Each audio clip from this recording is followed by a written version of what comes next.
কথা বলা গাছ। একটা ছোট্ট গ্রামে ছিল একটি বিশাল পুরনো গাছ। গাছটা ছিল খুব আলাদা, কারণ সে কথা বলতে পারত। প্রতিদিন সকাল হলে ছোট পাখিরা এসে তার ডালে বসত, বাচ্চারা খেলতো তার ছায়ায়, আর পথচারীরা একটু বিশ্রাম নিত। গাছটা সবার সাথে কথা বলতো। সে বলতো, প্রকৃতিকে ভালোবাসলে প্রকৃতিও তোমাদের ভালোবাসবে। একদিন গ্রামের এক ছেলে, নাম তার রিমন, গাছটার কাছে এসে বলল, গাছ দাদা, তুমি এত খুশি থাকো কিভাবে? গাছ হেসে বলল, আমি খুশি থাকি কারণ আমি সবার উপকার করি, ছায়া দিই, বাতাস পরিষ্কার করি, ফল দিই। রিমন গাছটাকে খুব ভালোবাসত। প্রতিদিন স্কুল থেকে ফিরে এসে গাছের সাথে গল্প করত। কিন্তু একদিন গ্রামে খবর এলো, এই জায়গায় রাস্তা বানানো হবে, আর গাছটা কাটতে হবে। সবাই ব্যস্ত, কেউ গাছটার কথা ভাবল না।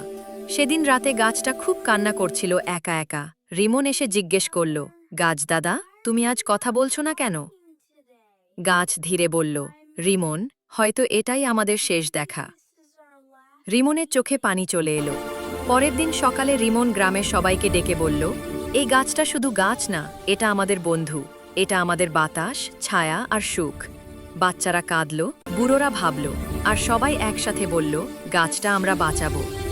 শেষ পর্যন্ত সিদ্ধান্ত বদল হলো। রাস্তা একটু ঘুরিয়ে বানানো হলো। গাছটা বেঁচে গেল। সেদিন গাছটা হাসতে হাসতে বলল, দেখলে রিমন, ভালোবাসা কখনো হারায় না। রিমন বলল, আমি বড় হয়ে সবাইকে গাছ ভালোবাসতে শেখাবো। গল্পের শিক্ষা, গাছ আমাদের নীরব বন্ধু। প্রকৃতিকে বাঁচালে ভবিষ্যৎ বাঁচে। আজকের গল্পটি কেমন লাগলো কমেন্টে জানাও।